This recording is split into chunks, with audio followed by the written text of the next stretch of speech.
Hello, Bronco fans and football fans everywhere. Welcome to Broncos Breakdown on the MHRT network.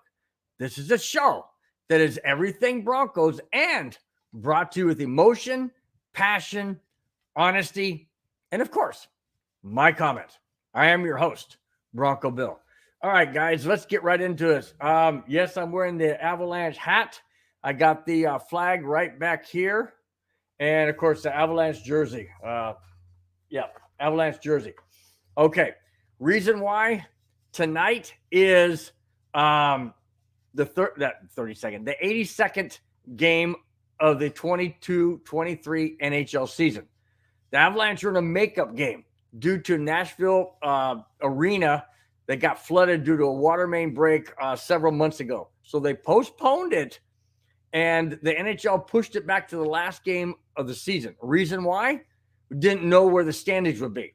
If Nashville, was out of the playoffs as well as Colorado out of the playoffs, then they wouldn't play the game because it wouldn't be meaningless. So it didn't matter. But the Avalanche have everything tonight to play for. Nashville has nothing to play for. Absolutely nothing. They're out of the playoffs. They're won it. They're just done. The Avalanche have everything. Why? Even though the Avalanche won last night against the Winnipeg Jets at Colorado, fan appreciation night, this is really the last game. And was it Dallas? Yes, Dallas also won last night. So they have a 1-point advantage over the Avalanche. I believe they have 104 or 103, and the Avalanche have 102, something like that. So 2 points tonight means everything. If the Avalanche go to overtime and lose, they end up in a tie. And then it's a tiebreaker. And I have no idea what the tiebreakers are in any sport, for that matter, to tell you the truth, because it very rarely happens. But tonight means everything for the Avalanche. They need, I should say, to win the Central Division. And the main reason why is because you have home ice advantage. If you don't have home ice advantage, then you don't have your home crowd with you. You don't have your familiarity. If you play the majority of the games on the road, and I know the Avalanche have done well on the road. They have done well on the road. But there's nothing better than home cooking.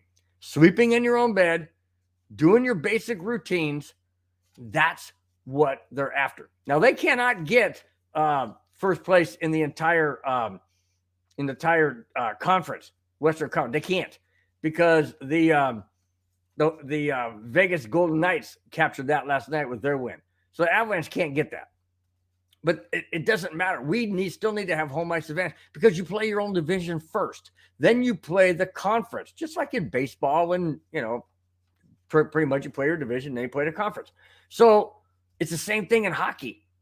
But here's the thing. If the Avalanche have first place in the Central, and should Vegas lose in any one of their series, guess who's got home ice throughout until they go to the Stanley Cup, which I hope happens. You're right. I'm right. Colorado Avalanche, by virtue of winning tonight, but they have to win tonight. Not an overtime loss, but a win. 2 points. They have to have those 2 points. Right now, the game is on. It's on. It's not on regular TV. You have to have ESPN Plus to be able to get it, which I do have. We're getting ready to face off. I got the game on over here to my left, or to my left. It looks to your right. In any case, I'll be glancing at that from time to time. But I hope you guys still stay tuned into the show. I got a lot of Bronco stuff coming on, but I wanted to get the Avalanche news out there as to why I'm wearing the jersey, why I'm wearing a hat, and the whole bit. So I just appreciate it. All right, let's go into the chat real quick. Hey, what's up, my nephew, Robert? Hey, nice to have you in the house, man. Always appreciate you chiming in. He says, hello, Bronco Bill. Hello back, man. Thanks again for coming, for showing up and being in the chat and commenting. Absolutely, Robert. I agree. Go Avalanche. Absolutely. We got to. There's just no two ways about it. We have to. Nashville has nothing to play for. Avalanche have everything. But that's also a big problem. Because when you have nothing to lose, like Nashville Predators have, nothing to lose, they're going to come out, they're going to be firing on all cylinders because they're at home, and they don't want to see Colorado get the number one spot. it's just, it's one of those things where, hey, if we can be the spoiler, that's what we're going to do. The Avalanche, I sure hope the Avalanche don't come out tight. I really hope they don't come out tight. This is back-to-back for both teams, obviously, because the season ended last night. So this is back-to-back games. Who's going to want it more? Who's going to be more tired? Who's going to be more energetic? I don't know. That's what we're about ready to find out here in the next 2.5 or so hours. Sure hope the Avalanche win. All right. Avatar said, what's up, Broncos country and Avalanche fanatics? If the Av lose in overtime, they will be second seed in division behind the Stars because the Stars have more regulation wins than us. Okay, that I didn't know. Thanks to so much. Avatar, you're like a wealth of information, man. I swear. You're like the encyclopedia of the network. I mean, you're amazing, guy. But no, I appreciate it. Thanks so much. I did not know that tiebreaker. That's okay. Well, that makes sense because I mean, if you have more wins, and people are going to say, well, of course, if they have more wins, how are the Avalanche going to overtake them by winning tonight? Because it comes down to overtime losses, like I mentioned earlier. Overtime losses give you 1 point. Winning, either in overtime or in regulation, gives you 2 points. So a team could theoretically have 80 wins, and another team could have 75 wins and overtake you because of the overtime losses. You get 1 point for that. So let's say they have 6 overtime losses, 6 more overtime losses than the team with 80 points. And let's say the team with 75. Okay, well, then they leap over by 1 point. That's how it works in hockey. But I did not know that, Avatar. Thanks so much for bringing that up. Avatar also says shootout wins hurt us this year. Oh, yeah, no doubt. No doubt. Shootout wins did. I agree. It's just hockey. The way they do hockey when it comes to, scoring and all that is interesting. I really do like it. I know a lot of people don't like the overtime losses. I mean, there's a couple teams. I can't remember who they are, but they've got like 15, 16, 17 overtime losses. So they got 15, 16, 17 points. So, I mean, you add that to, let's say, 75, and now you're up to 90. So I like the fact that you can gain a point by, losing in overtime. That'd be kind of cool if that happened in football. Of course, they'd have to go in a point system, and they're not going to do it. But I just find that interesting that if you can take a team to overtime and all you need is 1 point to advance to the playoffs or whatever, hey, you're going to be playing for that. But then it kind of takes away from really trying to win. I don't know. It's a very, very controversial thing that I've heard from so many different people. So it's I don't know. I like the system. Absolutely like the system. Okay, here we go. Let's go into some NFL talk. All right. Huge sale price. Before I get going, Avatar said this. No Cagliano no Maglin. What happened to Cagliano? I know. Oh, wait a minute. I know he got hurt last night. And I know Maglin also went out. But I didn't think that it was costly for tonight. Well, maybe they just want to save him for the playoffs. I mean, the Avalanche are in the playoffs. Don't get me wrong, guys. They're in the playoffs. So my thing is maybe they don't want to risk them getting hurt so that they're out of the playoffs down the road, round 1, round 2, round 3, hopefully Stanley Cup finals, that kind of thing. Maybe that's why. But boy, I sure hope they're not out for long. That's for dang sure.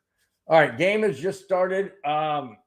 And I'll check in from time to time. Avatar, if you have any news on anything involving the Avalanche, if I don't get to it, if there's a score or something, let me know. Anybody else out there as well, let me know. Wow, they just scored.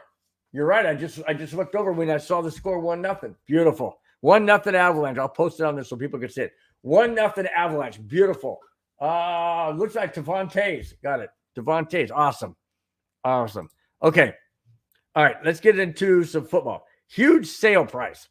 The Washington Commanders owner, Dan Snyder, has sold the team to the Harris Blitzer Sports Entertainment Group, headed by Josh Harris, for a reported. You guys sitting down? Sure hope so. Hope you're not driving, Robert, because you might drive off a cliff or something. For you heard that right. $6.05 billion with a B, guys. Denver was purchased last season for the record amount of a sale in the NFL for $4.65 billion. Now, I got a couple of questions.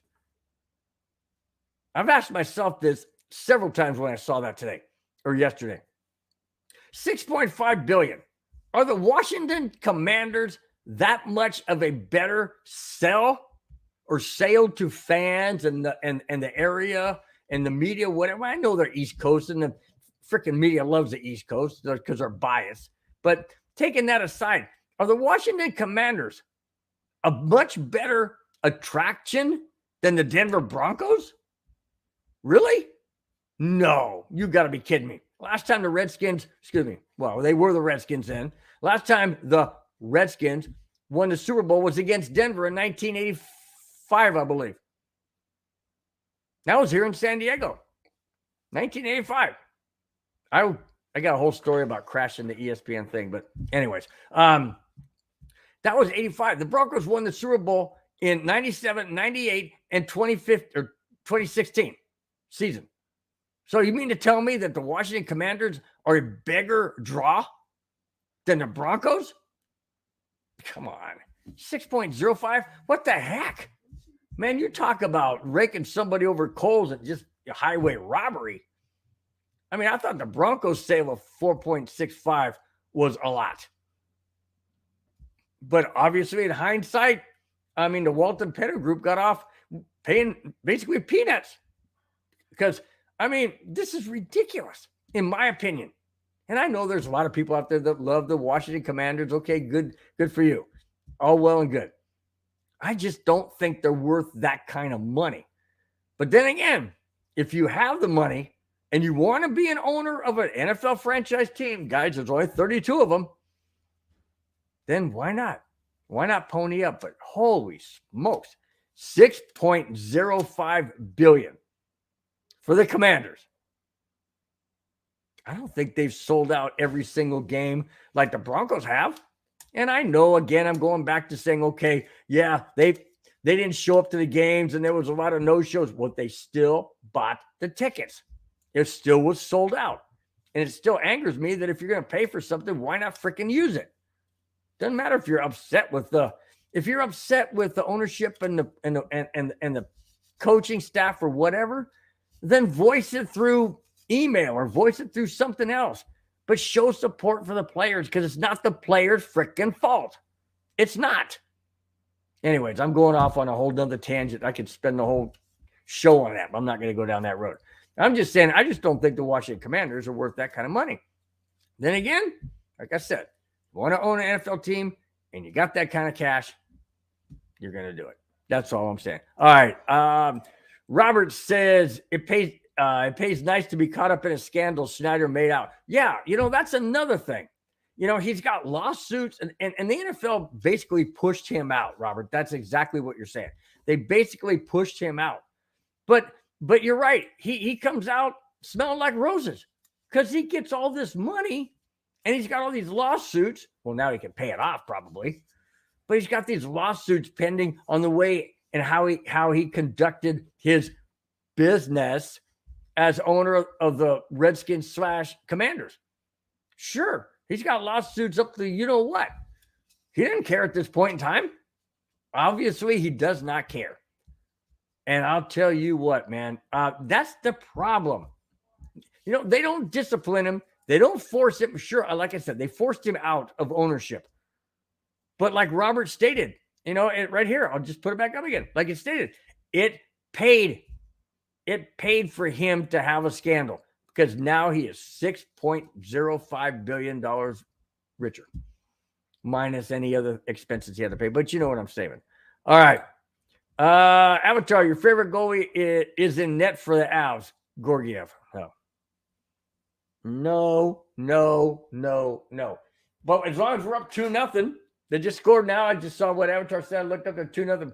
I don't care if Gorgiev's in net or not. The only thing that scares me, though, Avatar, the only thing that scares me about being up 2-0 is we being the Avalanche. And yes, I'm a fan. I say we because that's who I am. We have given up multiple 2-0 scores. and then sometimes ended up losing 5-2 or 4-2. So being up 2-0 early in the first period really scares me. Really scared me because I don't trust Gorgiev. I don't trust him as far as I could throw him this house. I don't. He could be great one game and he could look like a rookie the next. And I just don't understand it. I don't get it. His focus isn't here. It looks to me like he has no clue what he's doing. And it's just so frustrating. So frustrating. All right. Let's move on. Okay. Let's go to Tim Patrick. And I really like this. I like this because this to me shows that Tim Patrick feels just like Broncos country feels. And I love it. Here it is. Surprise. Tim Patrick doesn't like the Chiefs or the Raiders. Well, guess what, Tim? Neither does Broncos country. Neither does Broncos country. We can't stand them. Absolutely cannot stand them. And let me throw the Chargers in there as well. I personally can't stand them. But anyways, I continue. Tim Patrick said this, and I quote, I don't like either of them, honestly. They both do it, being cocky, in different ways. The Chiefs do it in a cocky way. They have the right to be cocky because they're Super Bowl champions. But to be cocky and not good, referring to the Raiders, it rubs me the wrong way. I'm not a fan of the Raiders. I'm not a fan of the Chiefs. Like I said, neither are we, Tim. So you're in good company. I continue. I'm still quoting. The Chiefs are cocky little shh. End quote. Well, he's got a right to feel that way. But there's a chip on his shoulder. A huge chip on Tim Patrick's shoulder. Because he was out the entire season last year with a torn ACL. He wants to come back. He wants to prove something. He now has a coach that will utilize him and utilize the offense the way it should have been done last year. But we didn't, have a coach that knew what the heck he was doing. Sean Payton does. And Tim Patrick is excited. I can tell. He can't stand the Chiefs. He wants to beat them badly. We haven't beaten the Chiefs, I think, since 1901. I'm being facetious, guys, I know. But it just seems like forever. And the Raiders, we beat them last year, but that was basically it. Or did we? Yeah, we did. But, we ended up in last place, and they were ahead of us in the standings. This gets in Tim Patrick's soul and gut and heart. He wants to beat these guys. I continue. Avatar, don't tell me that. It's 2-1 now. Oh, my gosh. What's this going to be? 10-9 game? Oh, my gosh. Oh, my gosh. All right, let me continue. The Broncos haven't beaten the Chiefs since Peyton Manning was a Broncos quarterback. That's back to 2015, guys. That's what, 8 years ago, 7 years ago? We're going on that. And the Raiders have dominated as well against Denver. Naturally, such sustained era of dominance over the Broncos sticks in Tim Patrick's craw. Of course it does. He's frustrated. He's angry. But he's also on a mission. He's happy. He's happy from the standpoint that we have Sean Payton, a head coach that knows how to run an offense, that knows how to be a head coach. Tim Patrick's excited. He can't wait to come back. He's working his tail end off to make sure he's ready when the season starts. And that's phenomenal. That's awesome. That's what I want from him. But for him to come out and verbally say, in quotes I just gave it, that he cannot stand, and what I say was, I don't like, he goes, I don't like either team, honestly. Well, that's good, because neither do we. In fact, I don't like anybody in the NFL that plays against us, because I'm a Broncos fan. I know I'm not wearing Broncos stuff tonight, guys, but you know what I'm talking about. I'm a Broncos fan. I don't like any team, but especially in our division, I can't stand them. I don't like the Chiefs. I don't like the Raiders, and I absolutely detest the Chargers. So, yes, Tim Patrick, I'm glad you came out and said that, because I know that that's what other players are saying. Now, my thought is this. Is that going to be bulletin board material, or are we too far away from the season and playing the Chiefs and the Raiders for this to be bulletin board material? Don't know. Personally, I think it really could be bulletin board material to give the Chiefs and Raiders motivation like they need it. You never know. Now, am I glad he said it? Yeah, because it's exactly what Broncos country feels. Exactly what we feel. Could it hurt us in the end? It's only one guy. It's only Tim Patrick. But knowing Tim Patrick, he'll probably light it up like a Roman candle because he is on a mission. All right. Hey, what's going on, Clayton Huron? Nice to have you in the house. Thanks for your comments. Always appreciate it. Yes, please do so. Clayton also said, smash that like button and share. Absolutely. Please share the show, share the network, hit the like button, subscribe if you haven't. All of those good things. Really, really appreciate it very, very much. And you guys are the best. Thanks for being in the house as always. Yes, Clayton also says, big game tonight for the Avs. Yes. And with the score already 2-1, I don't know, man. Like I said earlier, I just don't. What I just get through saying? The Avalanche have given up many goals when they've led 2-0. And they've either been tied and sometimes they go on to win, but a lot of times they end up losing because Georgiev, I don't know, he just flakes out or something. They just can't trust the guy. Yes, it's a huge game, but all of a sudden we went up 2-0. Now it's back to 2-1. It's mind-boggling to me. I just don't comprehend it. I don't get it. All right. Let's see. Avatar says, we didn't beat the Raiders last year. Okay, you're right. Okay, so there again. Another reason why Tim Patrick can't stand up. We haven't beat the Raiders and the Chiefs like for years. It's frustrating. Absolutely frustrating. And that's what I love about Tim Patrick coming out going, you know what? I don't like these guys. I don't like them. Honestly, I'm being truthful. Don't like them. You know, and I think what it is, he doesn't like the cockiness of the Raiders. And I agree. You know, I work on the golf course on weekend and 4 days a week. Anyways, I work at the golf course as a starter, and I get the people that come up to me that want to get their golf carts, and I send them out to the first tee and all of that stuff. I get there's a lot of people that come up there with Chief paraphernalia on, or they got Raider gear, all that stuff. I don't say anything to them, but those two are the most cocky people I run into. Seriously. They'll see my Avalanche tumbler and they'll go, Colorado. Don't tell me you're a Broncos fan. I'm like, yeah, why we're drawing that? Broncos suck. Broncos this, all right, whatever. You know what I tell them? If they're, you know what I say? Hey, what's your tea time? Oh, I don't know, 8:30? Not anymore. How about more like 2:30? Oh, you can't do that. Oh, want to bet? Now we're filled up. So, well, just joking. Yeah, okay. Did I start it? No, I didn't start. So why are you being cocky in my face? Why are you talking, smack? Why are you talking trash? Why? Because that's what they do. And they can't back it up. The only one that's backed it up is the Chiefs. And like Tim Patrick said, they got a right. They're Super Bowl champs. They got a right to be cocky. Okay, till someone knocks them off this year. Hopefully it's Denver. Don't know, that'd be a stretch, but hopefully it's Denver. Raiders, they haven't won a Super Bowl since 1981, I think, or 83. One of those, like 50-some years ago, 40-some years ago. They have nothing to freaking talk smack about. But they're the Raiders. They do it all the time. They don't know anything different.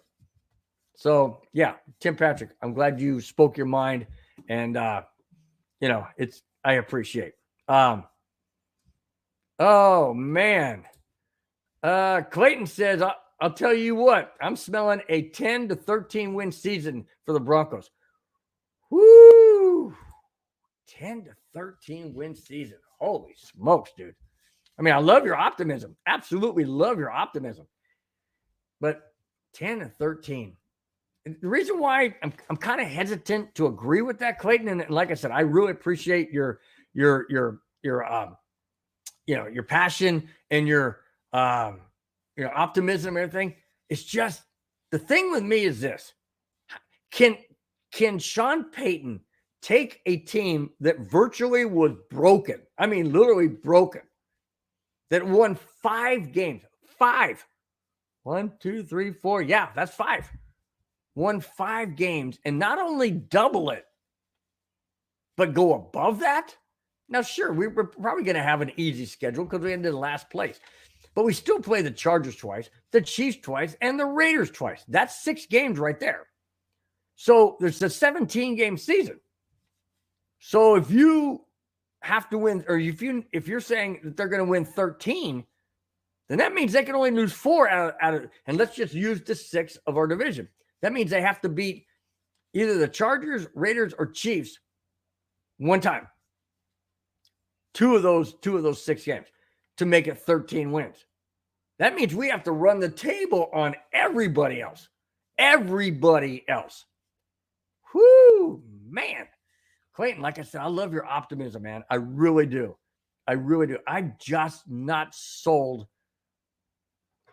I haven't seen how they play. I haven't seen, obviously, any of their workouts or practices. Obviously, pre-games that haven't started yet. I don't know, man. I would love to think that we're going to win 10-13. Now, if we win 10, I kind of go with you on 10 because that gives us 7 games between 10 and 17, obviously.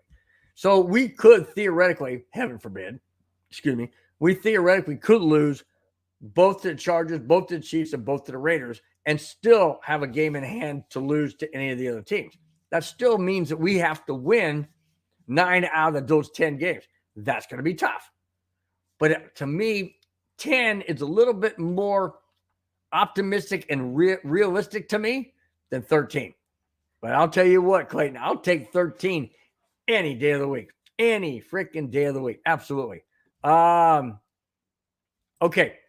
Clayton also says people coming back and people we picked up picked up in the number the number one or what? I'm sorry. Coaching, baby. Yes, I agree. Coaching means everything. That's absolutely 100%. Absolutely, totally true. But the players have to buy into the system. And I'm pretty sure they're going to buy into Sean Payton's system because he's a Super Bowl champion head coach. And he knows how to get the best out of players. So, yeah, I would agree. Coaching is everything. I just don't want to get those expectations this high like I did last year with Hackett. I mean, all those pomp and circumstances and, and confetti and all this kind of, pumping up Hackett and he's going to be a great head coach and blah, blah, blah. He's got all this energy. Well, that went down the tubes in the very first game. And I'm just very leery about getting too, I don't know. I don't want to say drinking the orange Kool-Aid. I just don't want to get too wrapped up in, okay, man, we solved everything. Here we are. That's what Hackett was saying. I don't want to get there. And if you notice that I've got this segment coming up, if you notice, Sean Payton's running his whole thing under the radar. He's not really out there in the media. He's not really saying what they're doing. I'll get to that in just a little bit. Okay. Clayton also says, with our ground and pound game really it's really going to make a difference. Yes, it will. It will make a difference. The problem that I have with that is we don't have Latavius Murray anymore. And we don't know what we're going to get from come on, what's the guy that got injured for the torn ACL and MCL and everything else? So not Latavius Murray. Deshaunte Williams. We don't know what we're going to get with him. We don't know if he's going to come back 100%, if he's even going to be close to what he was. We have zero clue because he hasn't been on the field. He hasn't taken a cut, a hard cut. He hasn't taken a hit. That could all play up in his mind. He may try and not go as aggressive. I would hope not, but you don't know. That's the problem. You don't know. So I don't know, man. I know our ground game is going to be different. I just don't know how. I just don't know who's going to be our running back. And I know that we got that guy from used to be on Kansas City. I know but I don't know. I'm being cautiously optimistic. I'll put it to that way, Clayton. I'm being very cautiously optimistic. I want us to win. Heck, I want us to win 17. You kidding me? Absolutely. Not going to happen, but I would like it. But I'll take 10 any day of the week. And I'll absolutely lavish in 13 if we get there. Great point. All right. The topic of the show was Dre'Mont Jones slams the Broncos. And here it is. This has always bothered me with any player from any one of my favorite teams, Broncos or Avalanche. Avalanche hasn't happened. Broncos has, and so have my favorite baseball team, Chicago Cubs. Okay. I don't like it when players leave and then turn around and trash talk the team that paid them all that money, that gave them the opportunity to be in that level of profession, whether it be the MLB or the NFL or the NHL. You give a player an opportunity. You draft a player. You give that player money. You give that player every opportunity to succeed and be the best at that level they can be. And then when that player leaves, they trash talk the team. They trash talk the city. They trash talk the ownership or the general manager or whatever. That to me speaks volumes. And what it speaks to me is childish, immature, childish. It's all about them. So it's all about me, man. It's all about me. No, it isn't. If it wasn't, and yes, you have talent, okay? These players have talent. I'll give them that. But man, to turn around and slap in the face the very team that drafted you, the very team that paid you that kind of money. It's not their fault if you didn't produce. It's not their fault if you didn't do what they expected. You didn't get to that level that granted you that pay raise. No. It's not something that is just handed out like it is here in California whenever people go on, when the COVID hit in California, they just gave out pump money out to everybody. No, it doesn't work like that in the NHL. It doesn't work like that in the MLB. And it doesn't work like that in the NFL. You have to earn your salary. And it should be that way all the way around anyways. Here's the point. Okay, I get into it. Dre'Mont Jones has been firing off shots at the Broncos, especially George Paton. Really? You're firing off on George Paton. All right, let me continue. Jones signed his free agent contract with the Seattle Seahawks this offseason. I quote what he said. I mean, they should just have traded me from the jump, meaning from the start. I was included in the Wilson trade, but Denver said no. Okay, I'm going to continue and then I'll get into my comments. And then Denver kind of, I don't know, I don't want to say it, that particular word, but Denver didn't pay me any proper respects. What? Denver didn't pay Dre'Mont Jones any respects? Hey, Dre'Mont, have you taken too many shots to the head? They drafted you, you moron. They drafted you.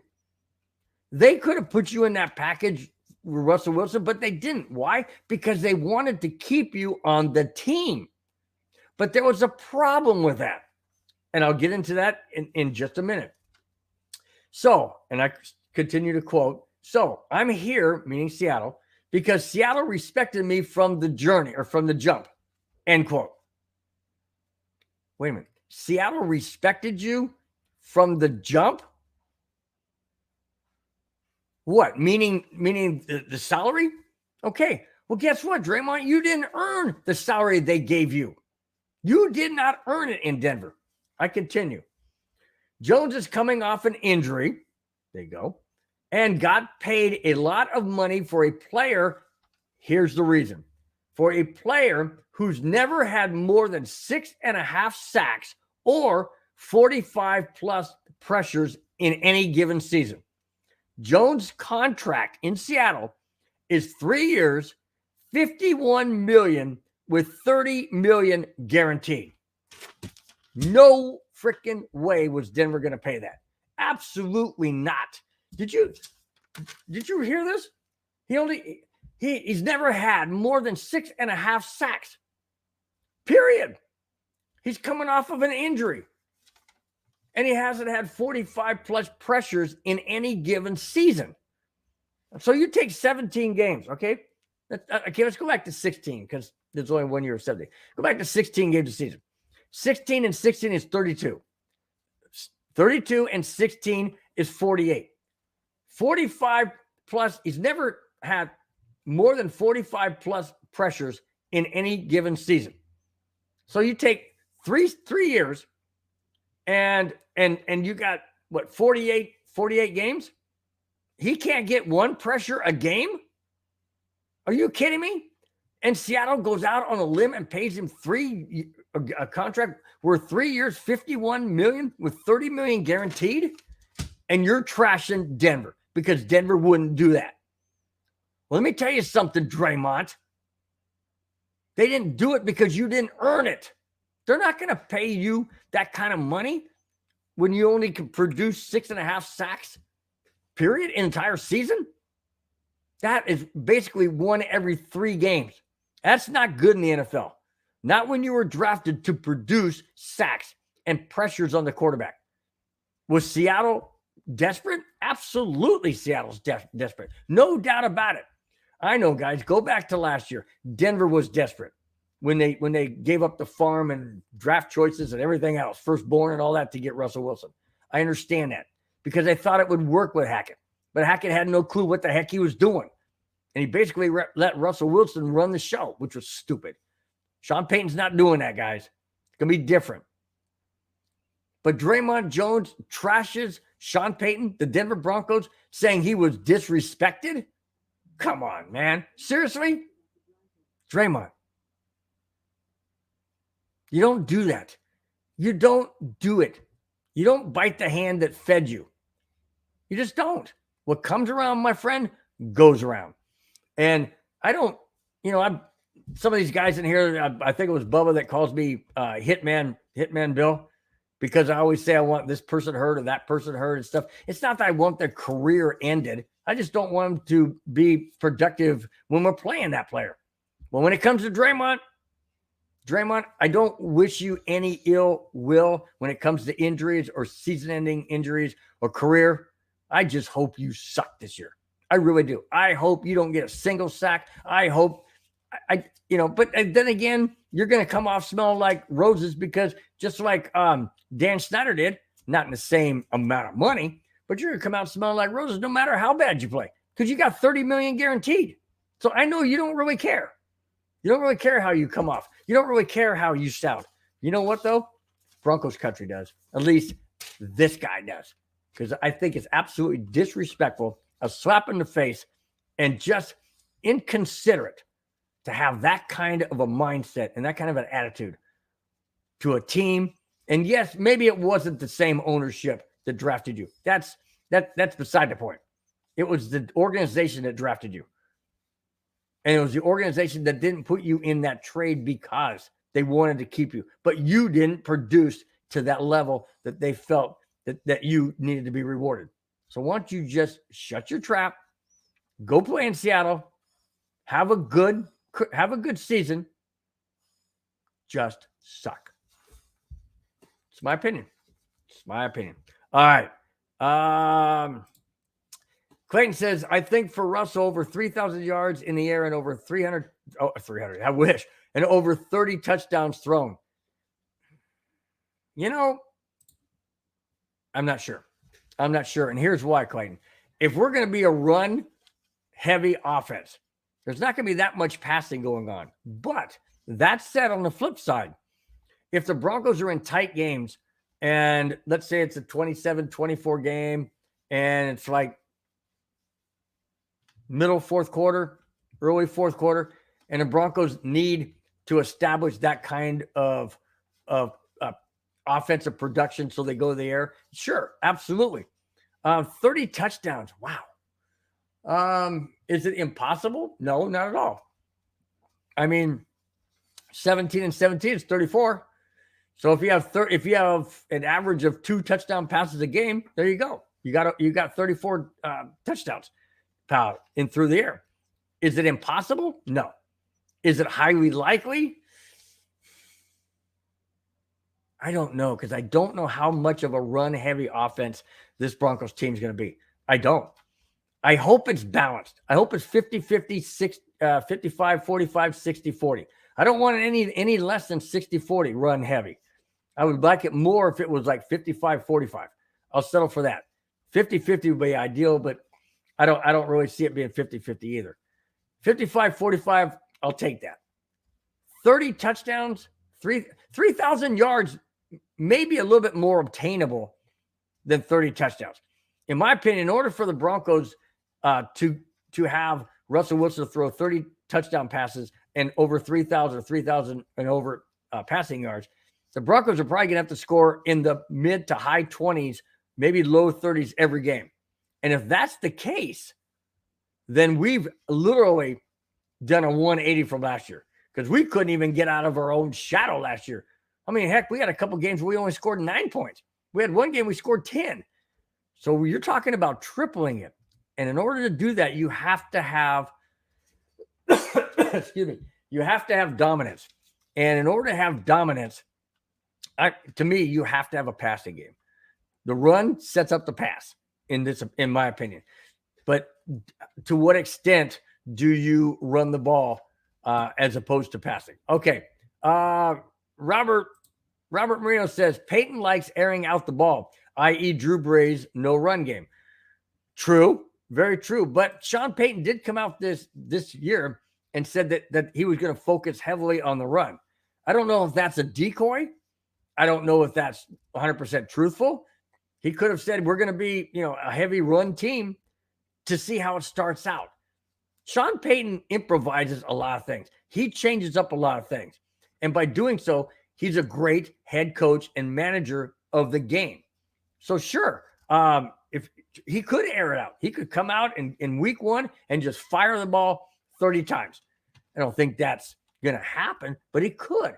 So that's a good point. Yes, Drew Brees had his best years under Sean Payton in New Orleans. Absolutely. And that was Drew Brees even admitted that, saying that, being under Sean Payton as a head coach revitalized his career. Absolutely. He got his only Super Bowl championship in New Orleans under Sean Payton. Never did that in San Diego Chargers. Not even close. Not even close. So, yeah, it's not far-fetched to tie in what Clayton Heron said and what Robert Marino said. Could have 3,000 yards passing, 30 touchdowns, and he could be airing it out all over the place. That, to me, would make this guy really happy. I would love to see it. All right. Speaking of Sean Payton, speaking of workouts, like I said earlier, off-season workouts. The Denver Broncos have begun their off-season workouts. However, the team didn't tweet anything in regards to the extent to the extent on their official team account. Sean Payton said last February, and I quote, "Just know that we're working, but little bit less visibility on social media and all those other things," end quote. Ooh. Did I just feel a slap across Hackett's face? Yes, I did. That was a direct slap across Nathaniel Hackett's face. And he's got every right to do it. I know we're going back to that cocky thing and this thing that I mentioned earlier with the Raiders and the Chiefs. No, this isn't cocky. Basically, what he's saying is we're not going to do what we did last year because last year didn't work. It didn't work. Not one thing that the Broncos did in preparation of any game worked. None. Yes, we won 5 games, but that was by miracle, in my opinion. But, I mean, you don't put out to the media what you're going to do every single time. You don't want it out there, like I mentioned earlier, on bulletin board material. You don't want other teams to know what's going on. If it goes to the media, it's going to be out there. And Sean Payton doesn't want to do that. I do know, however, what they are working on, because Sean Payton alluded to that a week or so ago. So I continue. What is known is the Broncos, are lifting and exercising as of right now. What does that mean? Light weights, dumbbells, barbell, whatever. Does it mean, stretch? Obviously, exercising is stretching and all of that goes with it. But does it also mean they're doing heavy lifting? Probably not. They're working their way up. Sean Payton's not going to destroy the team by making a bench press, 500 some pounds right off the get-go. Of course not. But I like the fact that he's not going to put out what they're doing in the media. You put it in the media and it's out there for everybody. And I mean everybody. Scouts, and there's many scouts that go out there and prepare for what's going to happen or what teams are doing. So don't be fooled, guys. Sean Payton knows what he's doing. Excuse me, guys. Sean Payton knows exactly what he's doing, And to me, it's exactly what should be done. All right. Clayton also says, I love it though. It's his way. It's the way Archie way. I agree. It's his way or the highway. And I agree with that. And Sean Payton said earlier, several months ago, and I mentioned it in my show last week. Sean Payton said this, and I'm not going to quote it because I don't have exact wording of what he said, but basically he said this. He said the Broncos, Denver Broncos, is not for everybody. He's not talking about fans or anything. He's talking about players. He goes, this Broncos team is not for everybody. You're going to do it the way we're going to do it, or you're not going to be here. Plain and simple. And that's how it should be. It's not a buddy, but it's not a sorority or not sorority. I don't think they call it frat house. It's not a frat house. You don't come there and party all the time and have a good time and hang out and buddy stuff. Yes, that's all well and good when at the appropriate time. It's not well and good when you're trying to prepare for a game, a season, a career. It's not appropriate. And Sean Payton knows that, unlike Nathaniel Hackett. Sean Payton knows what it takes to win, and he's going to continue to do it his way. And if players want to be on the team, great. If they don't, there's the door, buddy. Don't let it hit you on the backside of the way out. My way or no way. I've done this many times. I'm a Super Bowl champion head coach. You're going to do it my way, or, like I said, there's the door.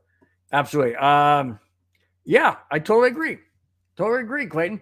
And Sean Payton is going to push players to their full potential. Absolutely, he's going to. And I think that's what Tim Patrick's really excited about, because he's really excited about this season. He really is. He said it many times, man, he can't wait. He's working hard, trying to get back. He wants to be there for the start of the season. He wants to be there for OTAs. He wants to be there. Why?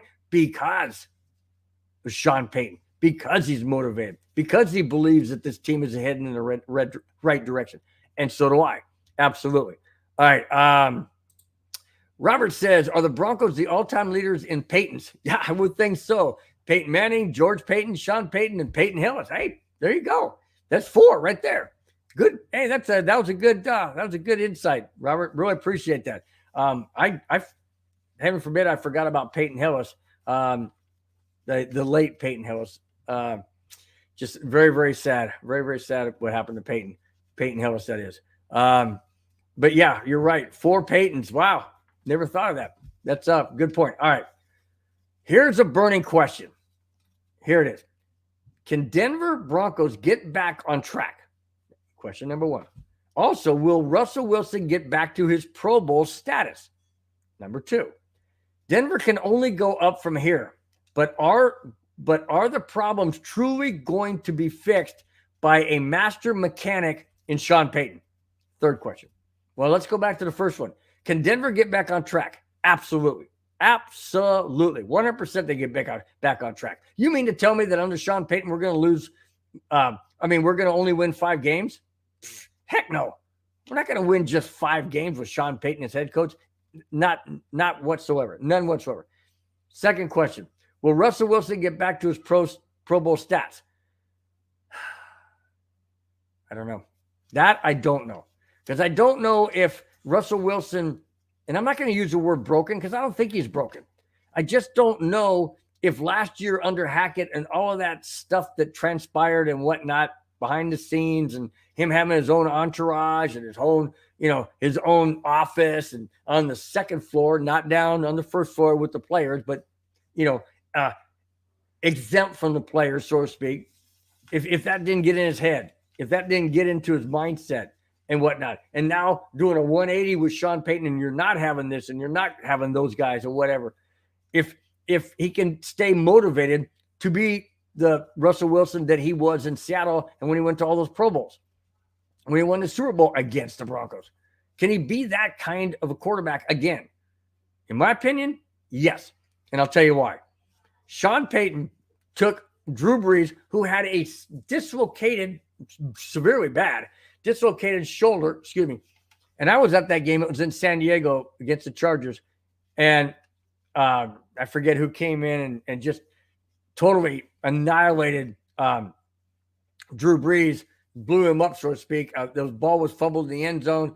He was stretching for it, and I guess somebody hit him in the shoulder and just severely dislocated. I mean, he was holding it. It was bad. It was bad. But when he went to New Orleans under Sean Payton, guess what? Not only was he better, but he won a Super Bowl in New Orleans. There you go. The Chargers got rid of Drew Brees because they said he's damaged goods. Yeah, I'd like to have Russell Wilson be damaged goods and go to the Super Bowl and win it for the Broncos. Absolutely. That's what Sean Payton can do to players. He like Clayton said earlier, he's going to push the players to their full potential. Absolutely. That's what he did with Drew Brees, and it worked. Can he do it with Russell Wilson? Yes, he can. The question is, can Russell Wilson buy into what Sean Payton's doing, and will Russell Wilson be willing to buy into it, to do whatever it takes to be that guy? I'm just throwing out there, guys. I'm just wondering. My answer to both of those is yes. Let me go to the third question, which was, are the problems truly going to be fixed by one master mechanic in Sean Payton? Answer, not sure. Not sure. Because it says, but are the problems truly going to be fixed? The key word there is truly, and followed by fixed. Is it going to be truly fixed this year? Not 100%. Not in my opinion. No, it's going to be a learning curve. It wasn't fixed 100% in New Orleans when Drew Brees got there. It took some time. It's, again, you guys got to understand, this is Russell Wilson's next, his third head coach in 3 years. He had Pete Carroll in Seattle, then he had Hackett last year, and now he's got Sean Payton. 3 different playbooks, 3 different offensive coordinators, 3 different head coaches, 3 different everything different from last year. I mean, everything other than the players that he played with. But even then, there's been some players coming and going. It's different. Is it going to be truly fixed next year? Answer to this is no. It's not going to be truly fixed. It will be fixed to a degree. It's not going to be truly fixed, because that's not going to happen until the Broncos get back to the playoffs, deep into the playoffs, and hopefully a Super Bowl appearance and win. That's when it's going to be truly fixed. Are we going to be satisfied, Broncos country, to win 10 games like Clayton said earlier, 10 to 13 games? We're going to be truly happy and one and done in the playoffs? I'm not. I'm not going to be happy one bit. I'll be happy we got the playoffs. I'll be happy we won those games in the season to get there. But I won't be happy until we're hanging up another Super Bowl trophy in our trophy case, till I can put another flag back up here that says Broncos Super Bowl whatever champions. I'm not going to be happy until then, because that's the ultimate goal. Will I be happy if we win 10 games? Absolutely, because then I know the next year could be even better and better and better. Is it going to be truly fixed this year? No, it's not. But it's going to be fixed to a degree. All right. Let's see. Robert says, hey, no. Saints only won that Super Bowl with Brees because of Bountygate. Oh, you had to bring that up. You had to bring that up, Robert. Didn't want to go down that road, but you had to bring it up. All right. I'll give you this. Yes, Bountygate did play a huge part, but I'm going to say that Sean Payton is past that. He's past that. In my opinion, he's past that. It's not going to happen in Denver. We've already had, major issues with, people like that, Josh McDaniels. So I really seriously doubt he'll go down that road. But you still have to say he won the Super Bowl. They did win the Super Bowl. And yes, there may have been some tarnish on the hardware, so to speak. But like I said, I think he's learned from that. The Broncos are a different team than the Saints. And I'll tell you what, we'll just leave it at that. How's that? All right. Okay. Let's go to the last segment of the show. I saw it earlier. I think it's still the same score. I think the score is 3-1 now, Avalanche. I believe they're in the first intermission. So by the time I wrap this show up here, we'll be ready to everyone out there to tune in.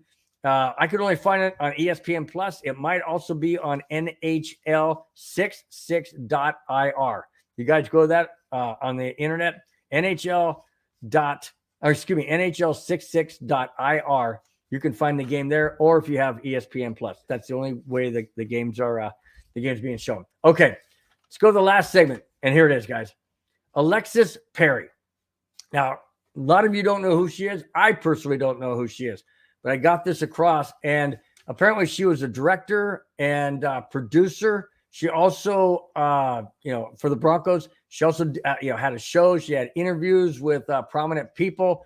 They did stories, the whole bit. Anyways, let me get to it. After 4 years working and reporting with the Denver Broncos with stories and interviews, Alexis Perry is stepping away. She said in her tweet, and I quote, "I'm so proud of the work we have done, and I'm excited to see the magic the Broncos broadcast crew continues to create.